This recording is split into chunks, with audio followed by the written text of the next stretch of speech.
الحمد لله رب العالمين والصلاة والسلام على سيد الأنبياء وأشرف المرسلين وعلى آله وصحبه أجمعين أما بعد. يا الرحمن الرحيم الذين آمنوا منكم وعملوا الصالحات ليستخلفنهم في الأرض كما استخلف الذين من قبلهم. صدق الله مولانا العظيم. حضرات علماء کرام، سامعین نظام، بہت ہی اہم اور قیمتی باتیں آپ حضرات تک سنتے چلے آئے ہیں. موجودہ حالات کیا ہیں اور ان حالات کے اندر ہمیں اور آپ کو سیاسی سمجھ بوجھ اور سیاسی بیداری کی بڑی سخت ضرورت ہے. پہلے حالات کو سمجھنا ہے اور پھر اس کا تدارک اور اس کے سلسلے میں محنت اور جدوجہد کی ضرورت ہے. سیاسی بیداری کسی کا نام ہے. سیاسی بیداری کا لفظ بہت عام ہے، بہت مشہور ہے اور آج کل بڑی کثرت کے ساتھ اس کا استعمال بھی ہو رہا ہے. لیکن میں سمجھتا ہوں کہ بہت سارے لوگ سیاسی سمجھ بوجھ اور سیاسی شعور کا صحیح اور مکمل مطلب نہیں جانتے. بغیر سمجھ بوجھ کے استعمال کرتے ہیں.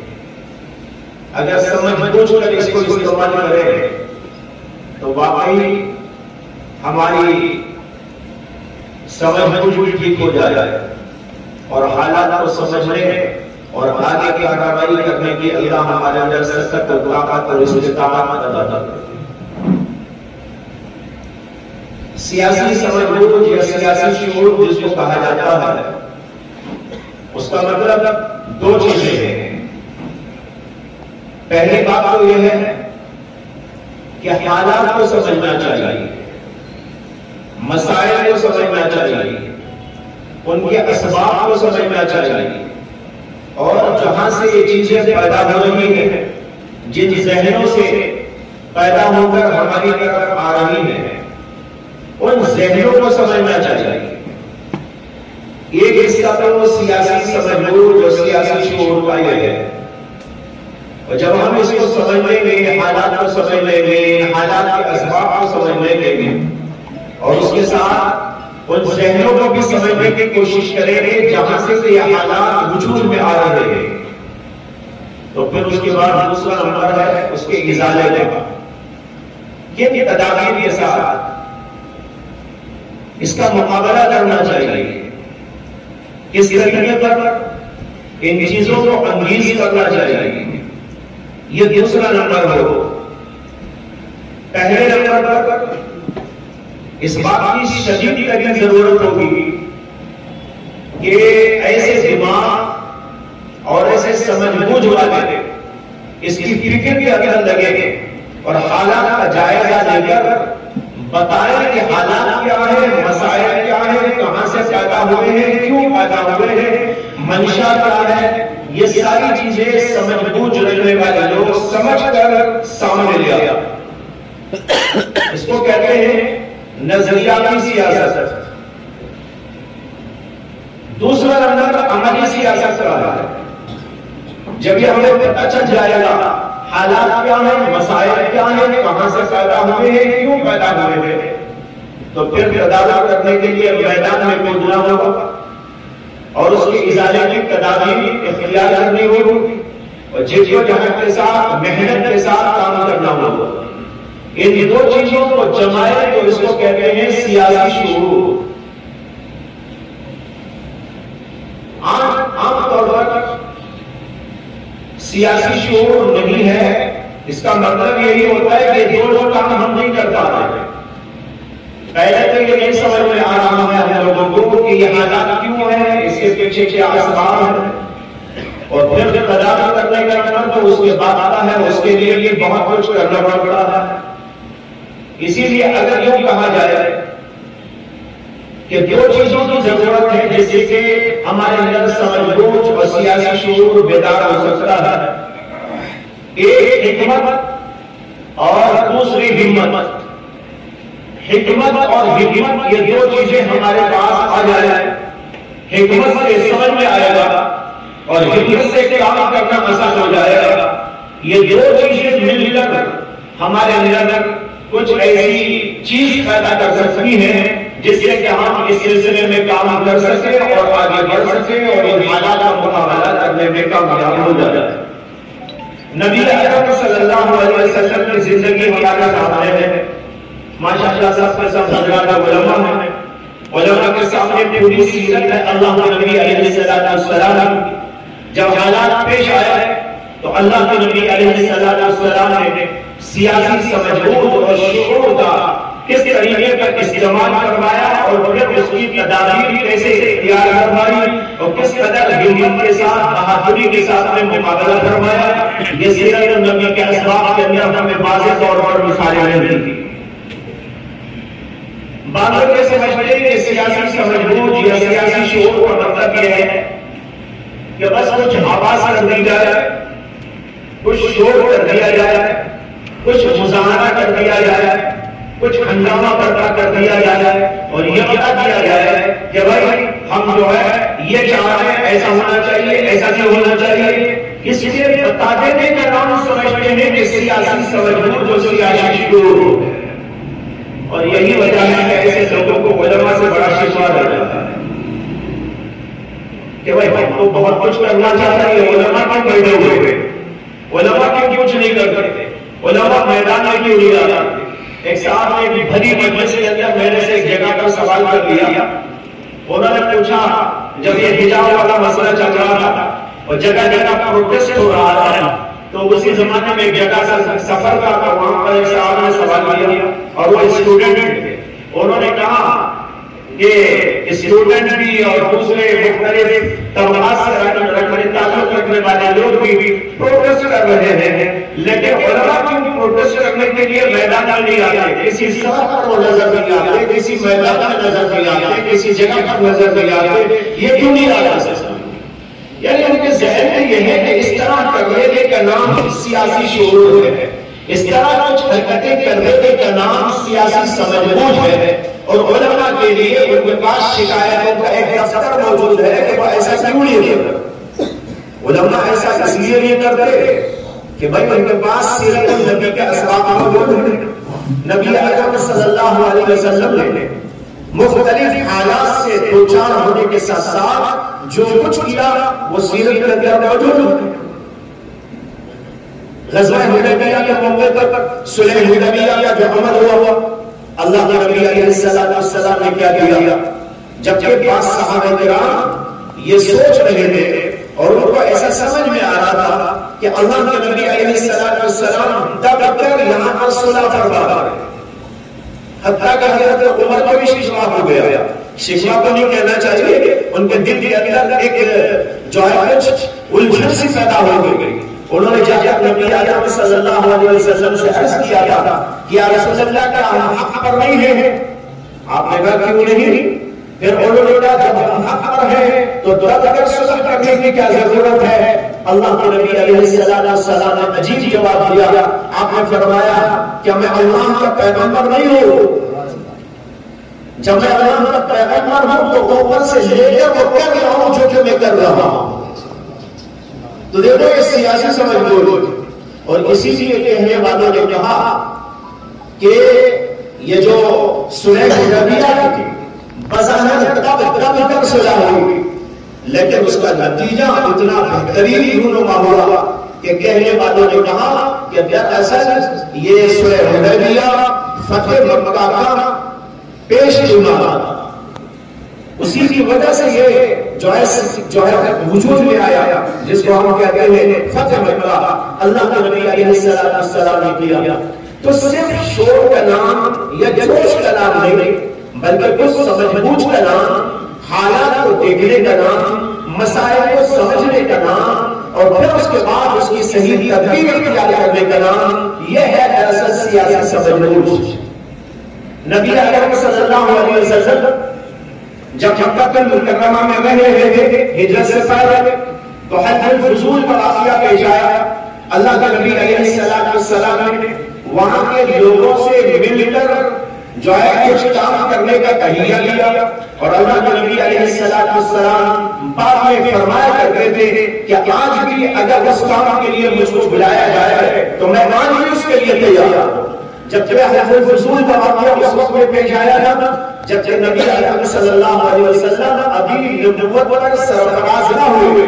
اس وقت کا واقعہ. لیکن نبوت کے بعد آپ اس کا حوالہ لیتے تھے اور فرماتے تھے کہ اگر آج بھی مجھے اس کے لیے بلایا جائے گا تو میں اس کے لیے تیار ہوں. یہ سیاسی سمجھ بوجھ کی نبی اکرم صلی اللہ علیہ وسلم. اور جب آپ مدینہ منورہ تشریف لے گئے تو وہاں پر لوگوں کو جوڑ کر اللہ کے نبی علیہ السلام نے ایک معاہدہ تیار کیا جس کو جو ہے وسیلہ مدنیہ کہتے ہیں، جس کے اندر اللہ کے نبی علیہ السلام نے وہاں کے سب لوگوں کو جمع کیا اور ان کے اندر یہودیوں کو بھی جمع کیا اور وہ سب کے ساتھ مل کر اللہ کے نبی علیہ السلام نے کچھ امور کے اوپر معاہدات کیے. ان کو بھی اور ان کو بھی اور خود کو بھی اس کا مکلف بنایا گیا. یہ سب جو اللہ کے نبی علیہ السلام نے کیا اس سے ہمیں روشنی ملتی ہے کہ ہمیں کس طریقے پر سمجھ بوجھ سے کام لینا چاہیے، حالات کا جائزہ کیسا لینا چاہیے اور پھر اس کے بعد تدابیر کی سبیلیں کس طرح کرنا چاہیے. یہ سب اللہ کے نبی علیہ السلام کی سیرت میں اور پھر حضرات صحابہ کرام کی سیرت کے اندر موجود ہے. یہاں پر بات آ رہی تھی کہ بہت سارے لوگ سمجھتے ہیں کہ سیاست ایک شجر ممنوع ہے، اس لیے جو ہے اس کے قریب بھی نہیں پکڑنا چاہیے. یوں کہہ لیجیے کہ کرنٹ کا کھمبا ہے، کرنٹ کا کھمبا ہے. بھائی اصل میں بات یہ ہے کہ وہ سیاست جو اسلام نے پیش کی اور وہ سیاست جو نبی اکرم صلی اللہ علیہ وسلم نے کر کے دکھائی، وہ سیاست جو حضرات صحابہ کرام رضوان اللہ تعالی اجمعین نے اختیار کر کے بتایا، وہ سیاست تو عین حصہ ہے شریعت مطہرہ، عین حصہ ہے شریعت مطہرہ کا. میں امام شافعی کا ایک قول کسی اور جگہ بھی ذکر کیا تھا. حضرت امام شافعی رحمۃ اللہ علیہ کا قول ابن القیم رحمۃ اللہ علیہ نے اپنی کتاب الطرق الحکمیہ فی السیاست الشرعیہ جو سیاست ہی کے عنوان پر لکھی ہوئی کتاب ہے اس کے اندر ان کا مقولہ نقل فرمایا ہے کہ انہوں نے فرمایا وہ شریعت نہیں جس کے اندر سیاست نہ ہو، وہ شریعت نہیں جس کے اندر سیاست نہ ہو. اس لیے کہ اگر سیاست کا کھانا نہ رہے گا وہ شریعت مکمل نہیں ہو سکتی، وہ ادھوری شریعت ہے، وہ ناقص شریعت ہے، وہ اسلامی شریعت ہو نہیں سکتی. اس لیے کہ اللہ نے اعلان کیا ہے الیوم اکملت لکم دینکم واتممت علیکم نعمتی ورضیت لکم الاسلام دینا. جب یہ مکمل شریعت ہے، مکمل دین ہے تو اس کے اندر یہ بھی موجود ہے. اور پھر انہوں نے ایک اور بات کہی، وہ یہ ہے کہ فرمایا وہ سیاست نہیں جو شریعت کے تابع نہیں. سیاست ہونی چاہیے لیکن وہ تابع ہونی چاہیے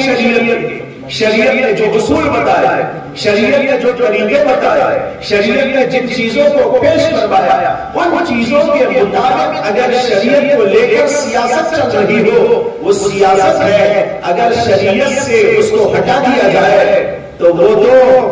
جو ہے چنگیزیت کا نام، وہ تو کسی اور چیز کا نام ہو سکتا ہے، وہ سیاست نہیں. سیاست کہتے ہیں اچھی تدبیر، مفید تدبیر، جس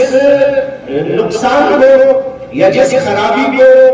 جس قسم کی برائی کو ہم دیکھ رہے ہوں اس کو ختم کرنے کے لیے جو تدبیر اختیار کی جائے گی، مناسب سے مناسب، بہتر سے بہتر، مفید سے مفید تر، اس کو کہا جاتا ہے سیاست.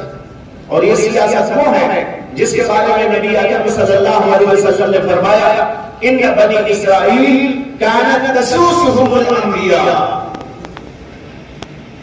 حضرات بنی اسرائیل کے انبیاء کرام علیہ السلام بنی اسرائیل کے سیاسی رہبر بھی تھے. وہ انبیاء جو آتے تھے وہ سیاسی رہبر بن کر آتے تھے، اور نبی اکرم صلی اللہ علیہ وسلم نے فرمایا کہ میرے بعد تو کوئی نبی آنے والا نہیں ہے، البتہ میرے بعد خلفاء آئیں گے۔ معلوم ہوا کہ اللہ کے نبی علیہ السلام یہ بتانا چاہتے ہیں کہ میں بھی سیاسی رہبر ہوں، اور میرے بعد نبی تو نہیں آئے گا جیسے کہ بنی اسرائیل کے اندر نبی آیا کرتے تھے، ایک نبی کے بعد دوسرا، دوسرے کے بعد تیسرا، بلکہ ایک ہی زمانے میں کئی پیغمبر بھی ہوا کرتے تھے، یہ سلسلہ وہاں چل رہا تھا۔ لیکن میں ایسا دینی رہبر بھی ہوں، پیغمبر ہوں، اور سیاسی رہبر بھی ہوں، ملی رہبر بھی ہوں، کہ اب میرے بعد کوئی بھی پیغمبر تو آنے والا نہیں ہے، لیکن میرے بعد میرے خلفاء ہوں گے، اور وہ خلفاء ہی یہ سب سنبھالا کریں گے۔ تو بھائی اس سے معلوم ہوا کہ حضرات علماء کو بھی نبی اکرم صلی اللہ علیہ وسلم کا خلیفہ اور جانشین کہا جاتا ہے، تو ان کو بھی اس مسئلے میں سیاسی سمجھ بوجھ پیدا کرنا ہے، اور امت کی رہبری اس اعتبار سے بھی ان کو کرنا ہے، اس لیے کہ اللہ کے نبی علیہ السلام بتا گئے کہ میرے بعد خلفاء ہوں گے، میرے جانشین ہوں گے، اور یہ سب جانتے ہیں کہ پیغمبر کے جانشین حضرات علماء کرام ہوا کرتے ہیں۔ خود حدیث پاک کے نبی اکرم صلی اللہ علیہ وسلم کی آپ نے ارشاد فرمایا کہ العلماء ورثۃ الانبیاء، جب یہ وارثین انبیاء ہیں تو نبیوں نے جو کچھ کیا وہی سب کچھ یہ بھی کیا کریں گے، لہذا دینی رہبر بھی یہ ہیں، ملی رہبر بھی یہ ہیں، سیاسی رہبر بھی یہ ہیں، اور اس سلسلے میں ان کو کام کرنے کا پورا حق موجود ہے۔ لیکن چونکہ یہاں جو سیاست چلتی ہے وہ سیاست واقعی شجر ممنوع ہے اسلام کے نزدیک، واقعی اس میں کوئی دو رائے خصوصاً یہاں بیٹھا ہوا بندہ تو نہیں کر سکتا، باہر والا کوئی طبقہ کرے تو کرے، لیکن یہاں بیٹھا ہوا علماء کا طبقہ اس کے اندر کوئی دو رائے نہیں پیش کر سکتا، کیونکہ واقعی یہ شجر ممنوع ہے، اس لیے کہ یہ سیاست نہیں ہے، یہ چنگیزیت کا نام ہے، یہ سیاست نہیں ہے جس میں لوگوں کی بھلائی کی جا رہی ہو، حق اور انصاف کا دروازہ کھولا جا رہا ہو، لوگوں کے لیے نفع کی باتیں سوچی جا رہی ہو، لوگوں کے بھلائی کے لیے کام کیے جا رہے ہو۔ آج وہ سیاست موجود نہیں ہے، سیاست وہ تھی جو اللہ کے نبی نے کر کے دکھائی، جو ابو بکر صدیق نے کر کے دکھائی، جو حضرت عمر بن خطاب نے کر کے دکھائی۔ حضرت عمر بن خطاب روزانہ گشت کیا کرتے تھے یہ معلوم کرنے کے لیے کوئی بھوکا تو نہیں ہے، کوئی پیاسا تو نہیں ہے، کوئی پریشان حال تو نہیں ہے، کسی عورت کو کوئی پریشانی تو نہیں ہے، کسی بیمار کو کوئی پریشانی تو نہیں ہے، ان کے حالات کا جائزہ لینے کے لیے نگراں کرتے تھے، اور پھر اس کے تدابیر کے لیے جو سبیلیں کرنی چاہیے وہ کیا کرتے تھے۔ یہ ہوتی ہے سیاست۔ حضرت عمر کا مقولہ مختلف کتابوں کے اندر ذکر فرمایا گیا کہ انہوں نے فرمایا اگر میری مملکت کے اندر ایک کتا بھی بھوکا مر جائے، اور ایک روایت میں الفاظ ہے کہ ایک کتا بھی بھوکا رہ جائے، مجھے یقین ہے کہ خدا کے پاس مجھ کو جواب دینے ہوگی۔ یہ ہوتی ہے سیاست، اور یہ سیاست اسی وقت میں قائم ہو سکتی ہے جب آپ لوگ کھڑے ہوں گے، علماء کھڑے ہوں گے، اور دینی رہبر کھڑے ہوں گے، قرآن و حدیث کے عالم کھڑے ہوں گے، جن کے دلوں میں اللہ کا ڈر ہے وہ کھڑے ہوں گے، جن کے دلوں کے اندر دنیا کی محبت نہیں ہے وہ کھڑے ہوں گے، جو ملت اور قوم بلکہ پورے ملک بلکہ پوری انسانیت کی صلاح اور فلاح اور بہبودی کی باتیں سوچ سوچ کر لوگوں کے سامنے لاتے رہیں گے، اور ان کی زندگی اسی کے پیچھے چھپتی رہے گی۔ ایسے لوگ کھڑے ہوں گے، وہ سیاسی شعور آئے گا جو اس زمانے کے اندر موجود تھا، اور پھر ہم لوگ بھی دیکھیں گے کہ وہی سب کچھ سمراٹ اور برکات یہاں پر ظاہر ہوتے جا رہے ہیں۔ اس لیے بھائیو اس وقت اس بات کی شدید ضرورت ہے کہ علماء کرام اس سلسلے میں توجہ دیں۔ جیسے کہ میں نے ابھی اشارہ کیا، یہ جو ہوتی ہے وہ سیاست جس کو نظریاتی سیاست کہتے ہیں، جس میں سوچنا ہے، سمجھنا ہے، حالات کا جائزہ لینا ہے وغیرہ وغیرہ، اور ایک عملی سیاست۔ کوئی ضروری نہیں ہے کہ ہر آدمی عملی سیاست والا ہی ہو، بلکہ کچھ لوگ وہ ہونے چاہیے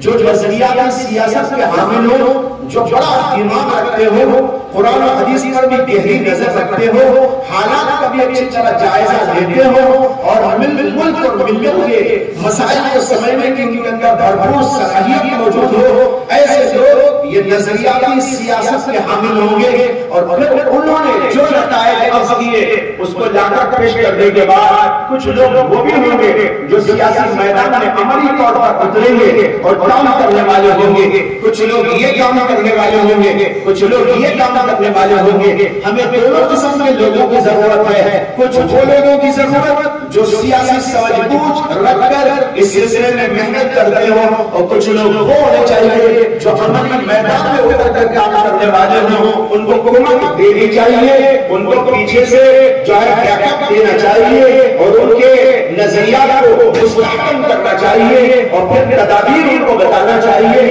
یہ کچھ لوگ ہوں گے، وہ کچھ لوگ ہوں گے، دونوں مل کر جب کام کریں گے تو یہ جو ہے گاڑی آگے بڑھے گی، اور کام کرنے کا جو کچھ کے فائدہ ہے اور اس کے ثمرات اور برکات میں وہ بالکل اشکارا اور ظاہر ہوتے جائے گا۔ لیکن بھائیو ایک بات یہاں یہ بھی کہہ دوں، آج امت کا مزاج ایسا بنا ہوا ہے کہ سب جگہ کا تو ٹھیک چلتا رہا ہے، لیکن جب ایسے مسائل ملی یا دینی یا کسی اور اس طرح کے مسائل سامنے آتے ہیں تو وہاں پر لوگ یہ چاہتے ہیں کہ آج بیج بونے کے بعد کل نتیجہ ہم دیکھیں گے۔ درخت لگاتے ہیں تو نظریہ ٹھیک رہتا ہے، وہاں تو سمجھتے ہیں کہ ابھی نہیں آئے گا، وہ تو ذرا جانے کے بعد نتائج سامنے آئیں گے، پھل آئے گا، پھول آئے گا، اور جگہ بھی ٹھیک رہتے ہیں۔ لیکن جب ملی مسائل آتے ہیں، دینی مسائل آتے ہیں، یا کسی مدرسے سے مسائل آتے ہیں، یا کسی اور قوم و ملت کے مسائل آتے ہیں تو وہاں پر ہم سب بے وقوف بن جاتے ہیں، اتنے بڑے بے وقوف بن جاتے ہیں کہ ان بے وقوفوں کے لیے تو کوئی ایڈمٹ کرنے ہاسپٹل میں نہیں ہے، ایسے بڑے بڑے وقوف بن جاتے ہیں۔ کہتے ہیں کہ بھائی آپ ہونے کے بعد کل نتیجہ دکھا دیجیے،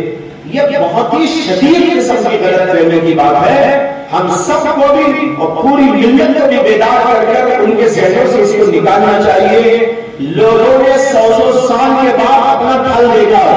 میرا اشارہ آپ سمجھ میں ہوں، 100 سال کے بعد وہ اپنے نتائج حاصل کر رہے ہیں، اپنے ثمرات بٹورتے جا رہے ہیں، لیکن ہمارا یہ حال ہے کہ آج لوگ کل دیکھنا چاہتے ہیں۔ بھائیوں آج یہ سمجھ کر ہم کو چلنا ہے، میں مر جاؤں گا نتیجہ نہیں دے دوں گا، لیکن میں بیج بو کے جاؤں گا انشاءاللہ۔ یہ ہم سب کا نظریہ ہونا چاہیے۔ ہم بیج بونے کے لیے بیٹھے تھے، جیسے کہتے ہیں نا کہ بہت گناہ آدمی تھا، اس نے اخروٹ کا درخت لگانا چاہا، تو ایک صاحب نے پوچھا کہ میاں جی کیا کر رہے ہیں؟ کہاں کہ اخروٹ کا درخت لگا، کہاں اخروٹ کا درخت آج آپ لگائیں گے کہ کتنے سال میں اس کا پھل آئے گا؟ تو اس نے کہا 15 سال میں آ جائے گا۔ انہوں نے کہا اچھا 15 سال تک آپ کے جینے کی آپ کو امید ہے؟ اس نے کہا بے وقوف، مجھے میرے لیے نہیں، میں تیرے لیے ڈوب جاتا، یہ میرے لیے نہیں، مجھے تو یقین ہے کہ میں آج کل چلا جاؤں گا، لیکن وہ بھی اس لیے جا رہا ہوں کہ تو اس کا پھل کھائے۔ ہم سب کو یہی اپنے ذہن کے اندر رکھنا چاہیے کہ آج ہم بیج بونے کے لیے بیٹھے ہیں، اس کی سخت ترین ضرورت ہے، یہ درخت ہم کو لگانا ہے۔ اب تک جو درخت لگے ہوئے اگے ہوئے ہیں اور وہ اپنے کانٹے جو ہے لوگوں کو چھپا رہے ہیں، یہ شجر ممنوعہ کے کانٹے ہیں۔ آج ہم کو وہ شجر لگانا ہے جو اللہ کے نبی لگا کے گئے تھے، جو حضرت ابو بکر صدیق لگا کے گئے تھے، جو عمر بن خطاب لگا کے گئے تھے، جو حضرت علی لگا کے گئے تھے، جو عثمان غنی لگا کے گئے تھے، جن لوگوں نے جو درخت لگایا تھا وہ درخت ادھر ادھر بکھر کے رکھ گیا ہے اور کہیں چھپا کے اس کو رکھ دیا گیا ہے۔ میں یہ نہیں کہوں گا اور کسی مسلمان کو بھی نہیں کہنا چاہیے وہ درخت موجود نہیں ہے، وہ ہے، چھپا ہوا ہے، آج اس کو اجاگر کرنے کی ضرورت ہے۔ اللہ کا نبی کا لگایا ہوا درخت ختم تو نہیں ہو سکتا، ہاں کوئی چھپا دے ہو سکتا ہے، چھپا دیا گیا ہے۔ اب اس کو اجاگر کرنے کے لیے ہمیں اور آپ کو کھڑے ہونے کی ضرورت ہے۔ حالات ہمارے سامنے ہیں، بڑے مسائل ہمارے سامنے ہیں، مستقبل کبھی بھی تاریخ نظر آنے لگتا ہے۔ آدمی سوچے ایسا معلوم ہوتا ہے کہ اندھیرا چھایا ہوا ہے، ہمارے بچوں کا کیا ہوگا، بچوں کے بچوں کا کیا ہوگا، یہ امت کہاں جائے گی اور کیا کرے گی۔ بھائیوں کئی مسائل ہیں، میں نے قرآن کریم کی ایک آیت آپ کے سامنے پڑھی تھی، ذرا سی روشنی بہت ہی اختصار کے ساتھ بلکہ اشارے میں عرض کرنے کی کوشش اس لیے کروں گا کہ ہم سب جو ہے پڑھے لکھے لوگ ہیں، ماشاءاللہ قرآن سے اچھی طرح واقف اور دین سے واقف لوگ ہیں۔ اللہ نے قرآن میں فرمایا وعد اللہ الذین آمنوا منکم وعملوا الصالحات لیستخلفنہم فی الارض کما استخلف الذین من قبلہم۔ اللہ کا وعدہ ہے مومنوں سے اور نیک عمل کرنے والوں سے، لَيَسْتَخْلِفَنَّهُمْ فِي الْأَرْضِ، کہ اللہ ان کو زمین میں خلافت پر متمکن کریں گے، كَمَا اسْتَخْلَفَ الَّذِينَ مِن قَبْلِهِمْ، جیسے کہ اس سے پہلے لوگوں کو اللہ نے متمکن کی فرمایا تھا۔ اس میں اللہ کا ایک وعدہ ہے، یہ وعدہ اللہ کا وعدہ جھوٹا تو ہو نہیں سکتا، البتہ اس کے اندر دو شرطیں لگا دی گئی ہے، الذین آمنوا منکم وعملوا الصالحات۔ آج اس کے اندر جو کمیاں امت کے اندر پیدا ہو چکی ہے، اسی وجہ سے یہ استخلاف فی الارض والا وعدہ پورا ہوتا دکھائی نہیں دے رہا ہے۔ اگر اس کے اوپر ہم توجہ دیں تو انشاءاللہ اس کے سلسلے میں بھی اللہ راہیں کھولے گے۔ آج امت ایمان کے اعتبار سے، اعمال صالحہ کے اعتبار سے انتہائی پیچھے ہوتی چلی جا رہی ہے۔ اخلاق، دیانت، سچائی، صداقت، یہ ساری کی ساری چیزیں بالکل اٹھا کے تاکہ نسیان پر رکھی گئی ہے۔ اس صورتحال میں امت کو یہ سمجھانے اور بتانے کی ضرورت ہے کہ اگر ایمانوں کو مضبوط کرے، ایمانوں کے اندر خرابی اور ایمانوں کے اندر کمزوری کا یہاں تک جو ہے اس کی نوبت پہنچ چکی ہے، روزانہ کہیں نہ کہیں سے ایسے واقعات سنائی دے رہے ہیں کہ ارتداد کی وبا پھیلتی جا رہی ہے، لڑکیاں مرتد ہوتی جا رہی ہیں۔ آج بھی ابھی آپ کے راستے میں سن کے آ رہا تھا ایک نیوز، تو اس کے اندر بھی یہی خبر تھی کہ جو ہے ایک لڑکی جو ہے مرتد ہو گئی۔ ایسا واقعات روزانہ سنائی دے رہے ہیں۔ انتہائی کمزوری ایمانوں میں پیدا ہو چکی ہے، اعمال کی کمزوری تو انتہا تک جو پہنچی ہوئی ہے۔ اس آج امت کو یہ سمجھانے کی ضرورت ہے کہ ایمان اور عمل کی مضبوطی ہمارے استخلاف فی الارض کے لیے جو ہے باعث بنے گی اور اس کا سبب بنے گی۔ اگر یہ چیز ہمارے اندر نہ پیدا ہوئی تو کبھی اللہ کا وعدہ پورا نہیں ہو سکتا، اور اگر یہ دو چیزیں ہم پوری کرنے میں کامیاب ہو جائے تو اللہ کا وعدہ تو کبھی جھوٹا ہو نہیں سکتا۔ ضرور اللہ اپنے وعدے کو پورا کر دے۔ تو ہمیں ایک طرف سیاست سے مجبور اور شعور پیدا کرنے اور اس سلسلے میں محنت اور مجاہدہ کرنے کی ضرورت ہے، تو دوسری طرف اس بات پر بھی محنت کرنا چاہیے کہ امت کو ہم اس سلسلے میں بھی بیدار کریں، اپنے ایمان اور اعمال کی مضبوطی کے لیے، اپنے آپ کو سچا اور پکا مسلمان بنانے کے لیے، تاکہ اللہ کا وعدہ ہمارے حق میں پورا ہو جائے۔ تو بھائیوں، ان دونوں چیزوں پر غور کرنے کی ہم کو ضرورت ہے۔ علماء نے ایک بات فرمائی ہے کہ اللہ کا یہ وعدہ ہے کہ یہ استخلاف تم کو حاصل ہوگا، یعنی یہ نعمت تم کو بطور انعام دی جائے، لیکن انعام اسی وقت میں ملتا ہے جبکہ ہم وہ کام کرنے جس کے اوپر کے انعام کا وعدہ کیا گیا ہے۔ لہذا ایمان اور عمل اگر ہمارے اندر پیدا ہو جائے اور مضبوط طریقے پر پیدا ہو جائے تو پھر ضرور ہی اللہ کا وعدہ پورا ہوگا۔ اور اللہ کا وعدہ پورا ہونے کا مطلب یہ نہیں ہے کہ ہمیں کچھ نہیں کرنا پڑے گا، کرنا تو پڑے گا۔ سیاسی شعور کے سلسلے میں بیداری، اس سلسلے میں محنت کرنا ہوگا، عملی طور پر بھی محنت کرنا ہوگا، لیکن جب وہ کریں گے اس کے ساتھ تو اللہ راہوں کو کشادہ کرتے چلے جائے گا، رکاوٹیں دور ہوتی چلی جائے گی، ہماری خدمات اور ہمارا جو کام ہے وہ برابر ہوتا چلا جائے گا، اور اگر ہم صرف اس کے اوپر محنت کریں، اس پر محنت نہ کریں، ہو سکتا ہے کہ ہماری یہ سیاسی شعور والی ساری باتیں رائے گڑھ چلی جائے، اس لیے کہ وہ اللہ تعالیٰ اسی کے ساتھ متعلق ہے، اسی کے اوپر معلق ہے، اس لیے اس کی کوشش اس سے زیادہ کرنا چاہیے، اس کے ساتھ یہ دوسری باتیں بھی عمل میں لانے کی کوشش کرنا چاہیے۔ یہ بہت اچھے عنوان پر یہاں پر یہ سلسلہ جاری کیا گیا ہے، اور اس وقت اس کی شدید ترین ضرورت ہے۔ ماشاءاللہ بہت سارے علماء یہاں پر جمع ہیں، آپ حضرات اس سلسلے میں توجہ فرمائیں اور اس کے ساتھ اپنے مشورے جو بھی ہو سکتے ہیں وہ پیش کرنے کی بھی کوشش کریں، کسی اور طریقے سے جو ہے ان باتوں کو پہنچائیں تو ہو سکتا ہے کہ اس سلسلے میں کچھ کارروائی کرنے میں مدد ملے، آسانی پیدا ہو، اور اللہ تبارک و تعالی ہمیں کامیابی کی منزل دکھائے۔ وآخر دعوانا الحمدللہ رب العالمین۔